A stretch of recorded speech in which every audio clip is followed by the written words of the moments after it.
BPM, le journal d'information locale. Éric Rouleau, le maire de Limay, présentait ses vœux pour l'année 2013. La cérémonie se déroulait au gymnase Guy Môquet et le maire est revenu sur les projets majeurs de sa commune, à commencer par un premier bilan de la station d'épuration de Limay. Elle a été en 2012 le plus gros investissement de la commune. À Limay, on essaye de montrer l'exemple. On a décidé il y a plusieurs années de faire en sorte que la gestion publique de l'eau soit réalisée en régie municipale, c'est-à-dire ce sont des employés de la ville qui gèrent la distribution de l'eau sur la ville de Limay. Le premier avantage, c'est d'avoir la maîtrise de notre politique de maintenance, d'entretien, d'investissement. Et deuxièmement, on a la maîtrise également de la tarification. Ça ne veut pas dire pour ça qu'on ne travaille pas avec les grands majeurs aujourd'hui de l'eau. C'est ce que je disais dans mon discours. C'est que, à mon sens, plus il y aura de maîtrise publique, plus il y aura d'investissement pour répondre aux besoins des populations. Et donc, il y aura plus de travail pour les entreprises, y compris par les entreprises privées. Souvent, on a tendance à opposer les choses en considérant que la gestion publique de l'eau, les régies municipales confisquent du travail pour les entreprises privées. Je m'inscris en faux. La régie municipale, la gestion publique de l'eau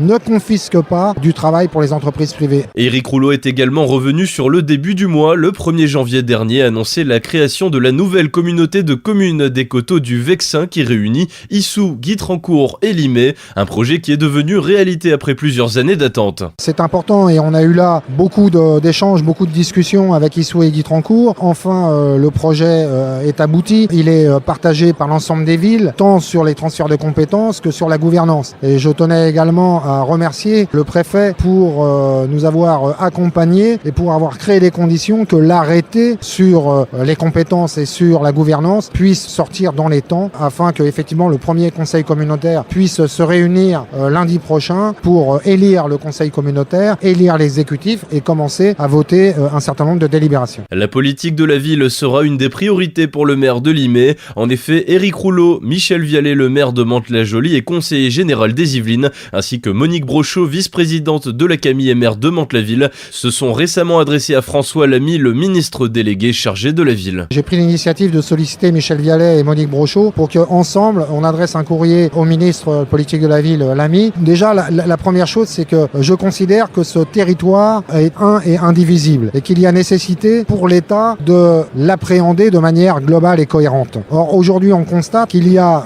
beaucoup de disparités en termes de politique de la ville, c'est en dehors du droit commun, entre les deux rives. Ce que je souhaite au travers de cette démarche, et les maires de Mantes-la-Jolie et de Mantes-la-Ville partagent, c'est qu'il y ait une vision globale, cohérente sur l'ensemble du bassin de vie, que l'ensemble des citoyens de cet aspect-là soient traités de la même façon. Donc c'est le sens de notre interpellation du ministre de la politique de la ville, Lamy, et nous espérons prochainement pouvoir ensemble le rencontrer pour exposer les enjeux de ce territoire. Le transport sera également un des sujets majeurs de l'année. Éric Rouleau a dit soutenir l'arrivée du RER E à Mantes-la-Jolie. La réintroduction de semi-direct pour la ligne du groupe 6 est également un des souhaits du maire de Limay pour 2013. Je soutiens les batailles menées par les élus, notamment de la rive gauche, sur la nécessité que le gouvernement tienne ses engagements par rapport aux investissements nécessaires pour que EOL arrive le plus rapidement possible à Mantes-la-Jolie,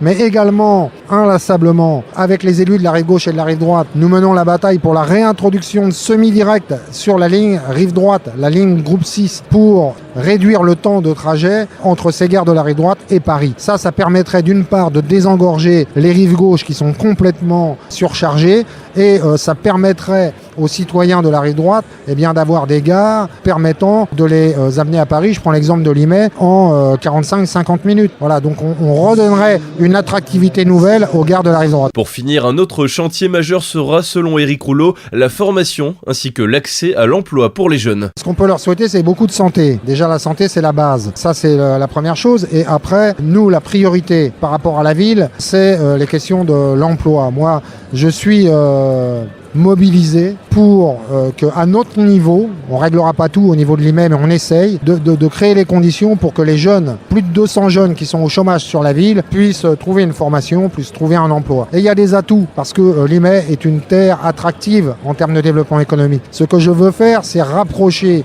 les entreprises de la cité, c'est-à-dire de d'écrouler les murs, d'écrouler les cloisons qui existent entre le monde économique et les jeunes au chômage, de créer du lien en direct, en proximité, proximité et je pense qu'on y arrivera à créer les conditions de faire en sorte que ces jeunes qui sont aujourd'hui au chômage puissent retrouver une activité. Voilà ce que je souhaite de prioritaire et d'essentiel pour la jeunesse de la ville en 2013. À noter que la municipalité de Limay affirme avoir déjà œuvré dans ce sens. Elle a signé en novembre dernier une convention avec ERDF.